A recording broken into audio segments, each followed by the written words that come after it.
Coming up next on the Jeff Crilley Show, why you might consider trading stock futures. We'll be talking to a nationally known expert next.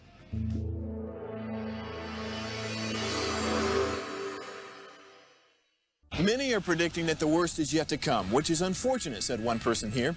Until now, they've enjoyed the reputation of being the nation's icebox. Watched a burglar in his home this morning by webcam. As a journalist of over 25 years, stories are what make my world turn. Reporting live from the Dallas newsroom tonight, Jeff Crilley, Fox 4 News. But in 2008, I took the jump from my familiar life and started a PR firm from my home. We're talking about anyone with a camcorder like the one I'm using becomes a television network. We started slowly growing the company, and we now have over 100 clients, and we've branched into the world of live digital broadcasting. I now own 8 different TV studios and have a huge team, and the stories that I now get to share are sometimes the most important of my life.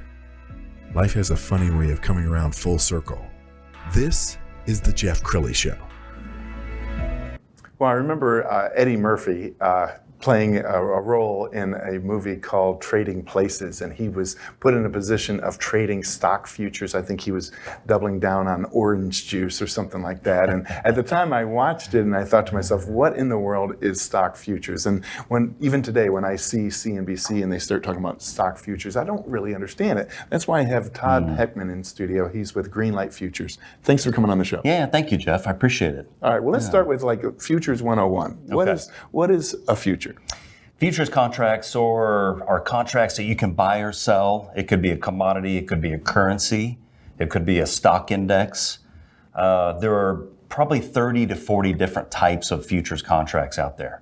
And you were telling me before the show, because I mentioned Eddie Murphy, you actually traded an orange juice future? I have traded orange juice futures before. Yeah, I've lost some money and made some money in orange juice futures. Okay, let's talk about the psychology of just that trade. Do you want to trade when there was a hurricane someplace where they grow oranges? Yes. So there are personalities with each of the different futures markets. So you have to understand what is going on with those futures markets. Where are the main news events coming from? Right. With orange juice, weather. Yeah. You have to watch weather. You have to watch yield, information that comes from the USDA as far as yield. Sure. So you have to understand what you're doing with the different personalities. Yeah, well, you and I were talking right before the show about what happened to oil at the height of COVID. Do you remember it went negative? And so if I was a smart trader at that point and I was trading futures, what would I have done? Stayed away from it. Oh yeah, at that In all point. honesty, yeah. I mean, there was so many complexities going on with oil at that time. Yeah. It was one of those situations where I was actually shorting the S&P while oil was going negative, minus 36, minus 38. Wow. Because I knew there was this shock to the system, right, to where I wanted to take advantage of that shock. Now, I wasn't touching oil at the time, though. And actually, my broker put a limit on trading because of the issues with oil. Sure. Yeah. So we're going to show some generic video of Wall Street and stock market trading and stuff like that. And people who are couch potatoes and they just want to put money in something and just let it sit there for 40 years. Futures are not for them. That's not for them.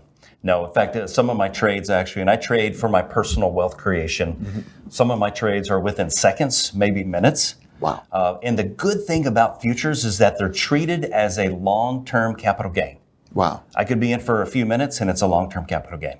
Okay. So it's about wealth creation. Well, you don't have to tell me exactly how much you made, but what was your best trade ever?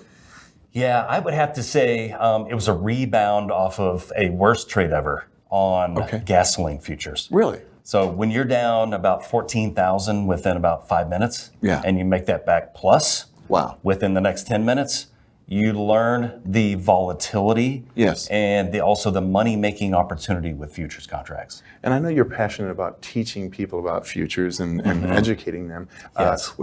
What percentage of stock investors do you think invest in futures? That's a great question, Jeff, because whenever I talk to somebody about what I do, I get this blank stare. Right. Like, you trade futures. Is that like stocks? So it could be less than 1%? I would say investors? It's less than 0.1%. Really? Yes. And what does that mean if it's so few people are trading it? Does that create more volatility?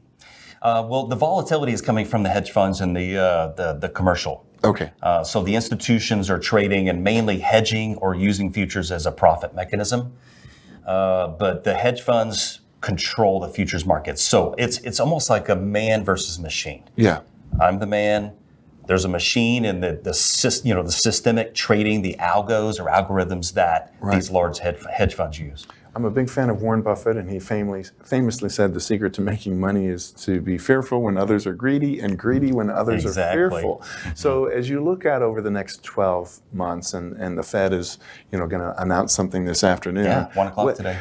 Are you fearful or are you greedy when it comes to futures? So I actually, during the Fed policy announcement, I actually step away.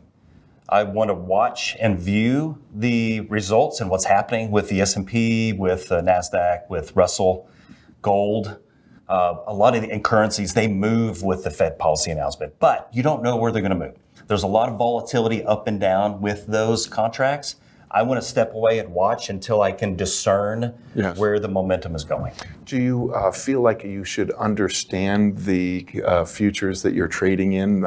Warren Buffett also famously says, if I can't touch it, feel it. That's why he was really late to the game on a lot of different things because he didn't understand it. And he was probably right on crypto. But there were, he stayed away from Apple for a long time. Yeah, actually, I get that feel and touch by building a technical structure, a process through the platform that I use to trade. And so I can see, feel, understand where the market is going based upon this structure that I put into place. And by the way, Jeff, it's taken thousands of iterations of learning, growing, putting different chart structures together and understanding where the market's going to go and trading those. And by the way, losing money as a cost of tuition before you can make money. Outstanding. Well, we've only got about a minute left. Final thoughts. What would you like to leave people with? I would like to leave people with, number one, futures markets are relatively unknown to the individual. Second is that there is a tremendous amount of profit opportunity in the futures markets. For example, February, I was up 7%. March, I was up 7%. April, I was up 4%. So if you're going to buy a treasury bill, 2-year treasury bill at 4%, that's wealth preservation. And I would say that you're actually losing money because of inflation. If you want wealth creation, you're going to have to think outside the box.